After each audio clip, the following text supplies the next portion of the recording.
पूर्णिमा की रात दो भाई ट्यूशन से घर को लौट रहे थे। छोटे भाई ने कहा, भैया इस रास्ते से मत जाओ। माँ ने कहा था इस पेड़ पर पिशाचिनी रहती है, लेकिन बड़े भाई ने कहा कुछ नहीं होगा, मैं हूँ ना, और आगे चलता रहा। तभी पेड़ के पास से गुजरते ही छोटा भाई गिर गया, जिससे उसकी मृत्यु हो गई। दरअसल इस गाँव के लोगों की ऐसी मान्यता थी कि इस पेड़ पर हजारों साल से एक पिशाचिनी रहती है, जो यहाँ से गुजरने वालों को अपना शिकार बना लेती थी। जो भी मनुष्य यहाँ से गुजरता उसकी बीना की धुन सुनकर मंत्रमुग्ध हो जाता, मानो जैसे वो धुन सुनकर खुद से नियंत्रण खो देता और मारा जाता। बड़ा भाई शिवा, जिसको भूत प्रेत पे विश्वास नहीं था, इस घटना के बाद वो घोस्ट हंटर बन गया। वो हर शापित जगह पे जाता जहाँ उसे भूत के होने की खबर मिलता, लेकिन आज तक उसे कोई भूत नहीं दिखा। लेकिन जब वो रात में सो रहा था, अचानक से वो हवा में उड़ने लगा, क्योंकि वो धन पिशाचिनी अब उसके पीछे पड़ चुकी थी। एक रात उसका दोस्त उसे पिशाचिन के जंगल में ले गया, जहाँ कुछ अघोरी खजाने की तलाश कर रहे थे। ऐसा माना जाता था कि यहाँ की खजाने की रक्षा स्वयं धन पिशाचिनी करती थी। सिवा पूरी घटना को रिकॉर्ड करना चाहता था, लेकिन अगले दिन उसे पता चला सारे अघोरी को किसी ने मार दिया। रात में सोते ही सिवा का शरीर हवा में उड़ गया। फिर उसने सपने में महिला को देखा, जिसका पति एक बच्चे को गोद में लिया था। जब सिवा ने सपने वाले आदमी की तस्वीर अपने घर में देखा, तो उसने पिता से पूछा,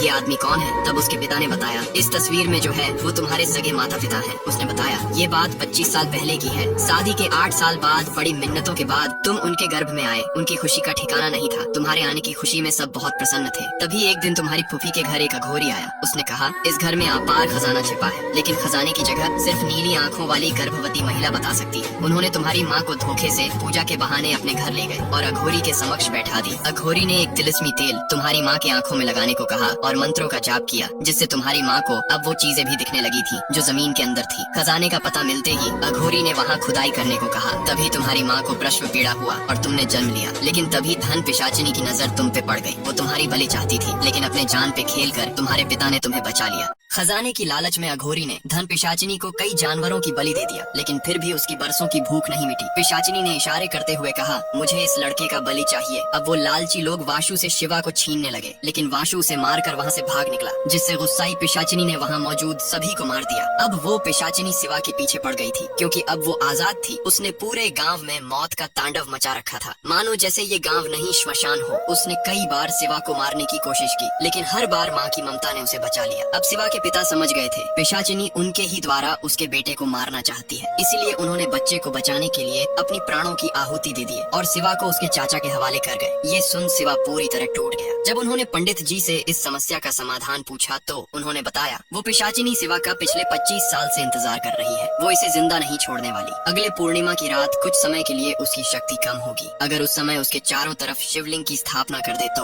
उसकी शक्तियों को नियंत्रित किया जा सकता है, लेकिन फिर भी